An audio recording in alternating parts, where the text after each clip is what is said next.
balaa ngaa xam ne sénégalais gaaw beew rek lan demee tabaski jot ñu ne dañoo suur ci yàpp bay lekk laax sénégalais boo lekkee yàpp ren balaa nga kaa lekkaat di déwén nga ne suur nga fi ci suuru tabaski bi bay lekk laax naan yàpp bi daa bari quoi daf ma commencé sonal sénégalais. ñu gën a war a soxlaa ñun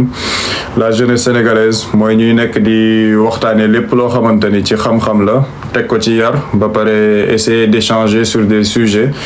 yoo xamante ni dina intéresser nit ñi bu baax par rapport au projet qui est au Sénégal ak xalaat biñ ci am. Leybou Sonko am na solo mon frère maa ngi leen di ziar bu baax en tout cas di leen remercier man ci soutien bi nga xamante ne maa ngi koy gis ci vidéo yi donc di wax ni d'habitude dama doon def ay live chaque dimanche mais jot bi moo ñu ko xawoon a permettre woon fan yi depuis 1 mois defuñu woon benn live donc du coup tey comme jot bi xaw na ma ko permettre pendant 31 heures de temps bëggoon naa ñu waxtaanee lépp li nga xamante ni mu ngi nekk di xew ci Sénégal surtout jëm ci nouvelles autorités par rapport ak yenn débat yi ñu gis ci semaine bi on a beaucoup entendu parler de patriotisme de nationalisme xam nga dégg nañ ci lu bëri wax nañ tamit ci Macky Sall secrétaire général de l'ONU par rapport à sa candidature donc loolu moom jàpp naa ni lu ñu war a mën a waxtaanee la donc képp koo xamante ni sujet bi intéressé na la surtout loolu ñu ciy commencer par rapport à la candidature de Macky Sall wala sa supposée candidature pour le poste de secrétaire général de l'ONU ku mu intéressé rek mën nga def sa demande nga yéeg man dama lay yéegal comme ça ñu mën ci def benn échange boo xamante ni nit ñi dinañ ci mën a jëlee njëriñ donc ku mu intéressé comme sujet tu peux partager le live nekk di ko aimer ñu mën ci def un panel de discussion bu riche Leybou Sonko del def vidéo lu bëri waaw incha allah loolu moom saa yi ñu jot bi permettre rek bu neexee yàlla dinañ def ay vidéo partager kook sénégalais yi ñu mën ci joxe seen xalaat bu fekkee ne ànd nañ ci ñu ànd ci bu fekkee ne ànduñ ci tamit ñu mën ci waxtaanee en toute démocratie en toute discipline loolu moom ci tànk yooyu lan ñu bëgg a teg suñu bopp j'aimerais vraiment participer mais fi ma nekk y a trop de bruit amul benn problème léegi donc yow jàppal ci aimé bi rek partager live bi ba nga xam ni képp ku mu intéressé xëy na dina ko ci mën a jot donc li ñu doon wax par rapport ak actualité yi nga xamante ni gis nañ ko Sénégal déjà di wax ñëpp ñuy ñëw ci live bi di leen ndoxale par rapport ak tabaski bi di leen wax déwénati di ñaan ñun ñëpp ñu mën ko fekkee incha allah ni déwén bu naree ñaaw yàlla na mel ni ren te déwén incha allah yàlla na fekk ku ci nekk ci yéen condition mi gën a baax waaw bu lambee poosam gën ci daj loo xamante ni day gën a dun nga xam ni incha allah képp ku ci nekk daal li ngay yóotu ak li ngay yéene yàlla na la ko suñu borom yombalal te tamit lépp lu ñu yéene ci suñu dëkk bi par rapport ak développement bi ñu bëgg changement bi ñu ci bëgg ñu mën ko fekkee tal ko ba ñëpp mën ci jëriñu incha allah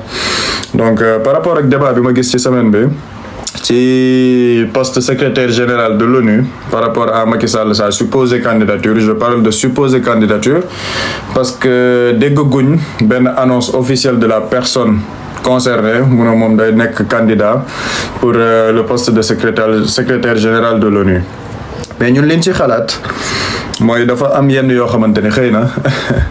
day xaw a naqaree dégg ci xel bu ñu gisee nit ñi di ko annoncer surtout quand on prend en compte le bilan de cette personne et son passif ci dëkk bi nga xamante ni moom la nekkoon di gérer parce que comme je le dis tout le temps dans mes vidéos les Sénégalais ne sont pas amnésiques te li fi xewoon du y a 5 ans du y a 10 ans c'est juste 1 an et demi yàggul dara nit ñi ñu ngi koy fàttaliku ba léegi. État Sénégal am na 650 millions de stock de fer Sierra Leone am 1 milliard 700 millions de stock de fer Guinée aussi dafa am fer léegi nag pour ñu utiliser fer boobu noonu Sierra Leone comme dañ cee am lu bari ñoom ñu soxla énergie pour ñu mën a transformer fer boobu noonu mais aussi ñu mën ko utiliser loolu moo tax premier ministre Ousmane Sonko dem Guinée waxtaan ak président Guinée dem Sierra Leone waxtaan ak président Sierra Leone ngir ñu trouver benn accord de partenariat ci loolee lenn lañ mën a créer luy tax ñu jëlee feeru Sénégal ak feeru Guinée yóbbu ko Sierra Leone ngir ñu mën ko defar lenn kese la mooy train boobu noonu nag moo waral tey premier ministre Ousmane Sonko dem waxtaan ak président Guinée ak tamit président Sierra Leone tamit dafa soxla lu ñu naan énergie léegi énergie bu doy boobu noonu fan la ko mën a amee mooy Sénégal te Sénégal am na énergie bu doy boo xamante ne mën na ko permettre mu utiliser énergie au Sénégal mais aussi mën a transformer mais aussi transporter fer bi nga xamante ne moom la ñaari dëkk yi nii am ndax Sierra Leone ak Sénégal Guinée moo doon seen diggante Libéria tamit dañuy fa am na tamit dañu naan fer kon premier ministre Ousmane Sonko relation yooyu noonu la doon jéem a rataxal mais aussi signer ay accords ngir ñu mën a defar fer boobu noonu ndax xam nañ ne fer mooy le maillon du développement fer lépp lañ ci mën a defar donc Sénégal li ñu jot a gisagum am nañ 650 millions de tonnes de fer bu fi ne boo xamante ne war nañ ko mën a utiliser ngir ñu naatal réew mi Ousmane Sonko premier ministre est-ce que Sénégal mérité na ko je pense pas débat bi ci loolu la war a accentué kon train boobu nga xam ne moom la ñu war a defar ndeysaan moom mooy doon mooy transporter fer bi nga xamante ne moom la ñu war a jëlee fii yóbbu ko Sierra Leone kon premier ministre ñu ngi lay sant di la gërëm jubanti à l'impunité parce que man je ne crois pas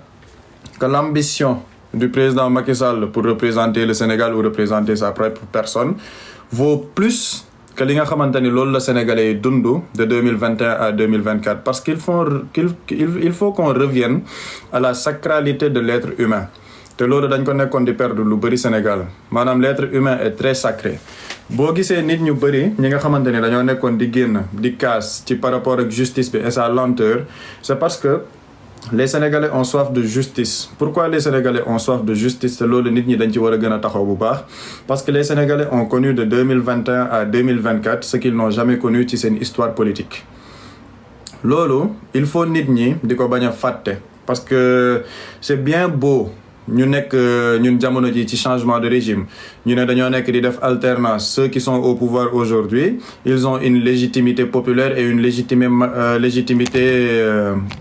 majoritaire boo xamante ni ñi ci ëpp ñoom la ñu àndal loolu yëpp rafet na mais warul tax ñu fàtte li nga xamante ne xewoon na fi et quand on agite la candidature du président Macky Sall par rapport à l'ONU man loolu ci man buñ ko nekkoon di encourager parce que dañ naan waaye suñu drapeau dëkk la ñu war a jëmmal loolu c'est une licence à l'impunité parce que ñi nga xamante ni dañoo ñàkk seen doom de 2021 à 2024 ñi nga xamante ni dañoo ñàkk seen liggéey ñi nga xamante ni dañ ci ñàkk leneen ak leneen ñoom il ne verrait pas d'un bon œil ki nga xamante ni moom moo nekk leur bourreau dem naan day représenter Sénégal ci beneen stature donc loolu dafa nekk loo xamante ni man moralement dafa nekk loo xamante ni xel mënu ko nangu ba pare donc si je comprends bien d'après toi pour punir les actes de Macky on doit lui barrer la route Macky Sall ce n'est même pas question de lui barrer la route parce que tey jii moom il peut avoir cette ambition légitime bu ko neexee mu toog dans son fauteuil à Marrakech ne moom dafa bëgg nekk secrétaire général de l'ONU c'est son droit kenn mënu ko bañal mais par contre man je ne pense pas que les autorités du Sénégal devraient accompagner cette candidature tout simplement à cause du passif de Macky Sall te Macky Sall man li ma yaakaar ci moom ce n'est même pas ay ñu koy barrer la route wala leneen ak leneen Macky Sall est un justiciable sénégalais boo xamante ni daf fi yoroon nguur de 2012 à 2024 am lu bëri lu fi xew il doit rendre des comptes au peuple sénégalais avant de pouvoir penser à briguer un mandat international man loolu laa jàpp li ma jàpp mooy Macky Sall il a été président de la République de ce pays. Il y a un rapport de la Cour des comptes qui l'a accablé par rapport à la gestion financière de ce pays. Il y a des meurtres yoo xamante ni dafa xew ci biir réew mi. Il y a de la répression bu fi xewoon parce qu'il ne faut pas qu'on oublie. Il y a eu des dizaines et des dizaines et des dizaines de morts au Sénégal. Plusieurs milliers de personnes qui ont été emprisonnées. Donc loolu waruñ ko nekk di ko fàtte mel ni dañ koy gas suul waaye léegi dañoo bëgg suñu image dëkk rafet à l'international donc on doit l'accompagner man je ne suis pas de cet avis parce que ci man loolu day mel ni daal képp ku yore nguur gi mën nga def lu la neex tey jii boo demee ne da nga bëgg représenter dara à l'international ñu ñëw topp la ci tant que l'amnistie sera là personne ne sera jugé man tamit loolu personnellement juridiquement gawma loolu parce que décision bi nga xamante ne conseil constitutionnel moom la joxe conseil constitutionnel dafa ne par rapport au droit international ak traités internationaux yi nga xamante ne Sénégal daf ko ratifié lépp lu jëm ci ay meurtre ay assassinat wala ay torture amnistie mënu ko absoudre donc tey jii tous les faits qui sont susceptibles d'être caractérisés ci lépp lu jëm ci ay torture lépp lu jëm ci ay meurtre lépp lu jëm ci genre xeet yooyu tey jii mën nañ la ci topp parce que cette loi d'amnistie ne peut pas absoudre ces faits-là conformément au droit international liñ ci signé ñun ci ay traités internationaux donc foofu tamit jàpp nañ ni ñun ci li ñu xalaat bokk ak li ñu jot a jàng ci droit ni Macky Sall mënu ci rëcc donc foofu man li ma ci. asalaamaaleykum na ngeen def yéen ngi si jàmm barke Allah ji Fàllu Mbàkke dama doon dégg ñu naan Ndakaaru Njaay kenn dëkk fi waaye barke borom Touba Mbàkke tey laa ko doo gëm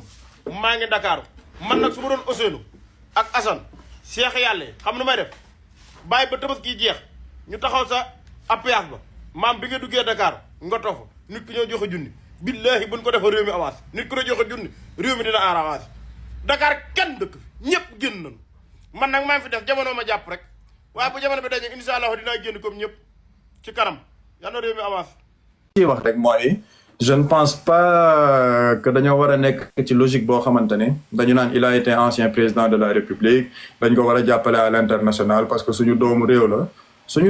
la effectivement mais qui a eu à gérer des responsabilités dans ce pays am yoo xamante ne jot nañ ko dund ci biir dëkk bi nit ñi gis ko nit ñi xam ko et il ne faut pas qu'on oublie vite. Et foofu man dans ce cadre je pense que les nouvelles autorités war nañ ci gën a taxaw bu baax parce que à l'Assemblée nationale le député Guy Marius Sagna dugaloon na benn proposition boo xamante ni dañuy def mise en accusation Macky Sall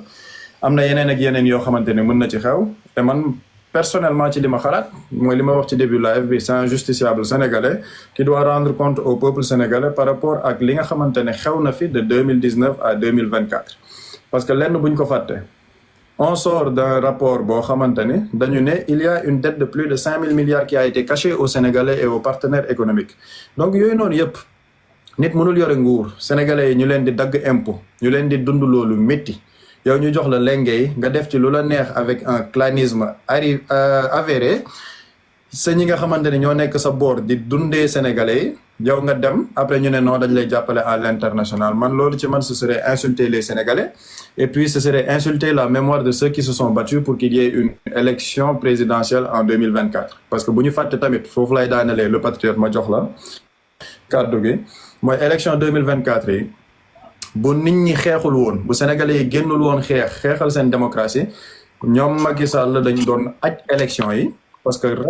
nangu woon nañ ko déjà pour aj élection yóbbu woon ko juin mais c'est parce que le peuple sénégalais est sorti s'est battu pour conserver sa démocratie ba tey ji élection yooyu am alternance am c'est au dernier moment que le conseil constitutionnel a barré la route au président Macky Sall le peuple sénégalais dafa génn nekk sentinelle lu démocratie bi loolu moo tax élection 2024 am donc loolu bu ko nit ñi di fàtte bu ñu fàtte ni yooyu daf fi jot a xew loolu noonu yëpp am fi et loolu yàggul année dernière là il y a même pas 2 ans donc loolu nit ñi dañ koy fàttaliku bu baax pour savoir qui est Macky Sall qu'est-ce qu'il a représenté dans ce pays qu'est-ce qu'il a eu à faire parce que si on vit une conjoncture économique extrêmement difficile dans ce pays ba ñuy wax ne ay FMI du ñu joxe xaalis parce que les nouvelles autorités ont fait le choix de la souveraineté économique mais c'est justement parce qu'il y a eu un président de la République dans ce pays qui a orchestré un carnage financier xaalis bi di jaar fu leen neex te joxuñ ci benn justification au Sénégalais tey jii moo tax ñuy dund conjoncture économique bu métti boobu buñ ci yokkee mooy li ma wax de 2021 à 2024 li nga xamante ni population Sénégal bi dund nañ ko en termes de souffrance loolu yëpp buñ ko dajalee moi je ne pense pas que cette personne soit assez légitime pour que les nouvelles autorités naan dañ koy jàppale sur le plan international pour qu'il puisse briguer un mandat de secrétaire général de l'ONU donc ci man c'est une question de logique et c'est une question de respect par rapport au peuple sénégalais parfaitement d'accord le peuple a souffert et il mérite une justice absolument il mérite une justice et dafa am lenn lu am solo ci yorinu réew mooy la perception populaire mooy nguur gi ñi nga xamante ni ñoo nekk di ko ŋànk di ko yore nan la ci peuple bi amee bët nan la ci peuple bi amee gis-gis maanaam peuple bi ban gis-gis la ñu am ci ñi nga xamante ni ñoo nekk di diriger ni ñu nekkee yoree réew mi donc loolu noonu yëpp buñ ko xoolaatee xool perception populaire bi ci sénégalais am il faut juste opérer un micro-trottoir au Sénégal nga ñu laaj nit ñi ndax doon nañ nangu ñu jàppale Macky Sall pour mu nekk secrétaire général de l'ONU et je pense que majoritairement les Sénégalais ne seraient pas d'accord parce que justement on attend Macky Sall feneen fi ñu koy xaar mooy qu'il puisse rendre compte au peuple sénégalais man ci li ma yaakaar par rapport ak li nga xamante ni moo ci nekk ay responsabilités am ci yi jot a xew ci réew mi parce que lenn am na changement bi nit ñi woote alternance bi nit ñi woote ça doit être une leçon pour les générations futures mooy ñu xam ne nguur bu la ko yàlla joxee dañ la dénk waaye mayuñ la ba lu la neex nga jàpp ne loolu moo mën a am ci réew mi Donc il faut que les nouvelles autorités marquent le coup par rapport à ça, par rapport à rendre justice à nit ñi nga xamante ni génnoon nañ xeex, et puis que le principal responsable puisse rendre compte aux Sénégalais wax li nga xamante ni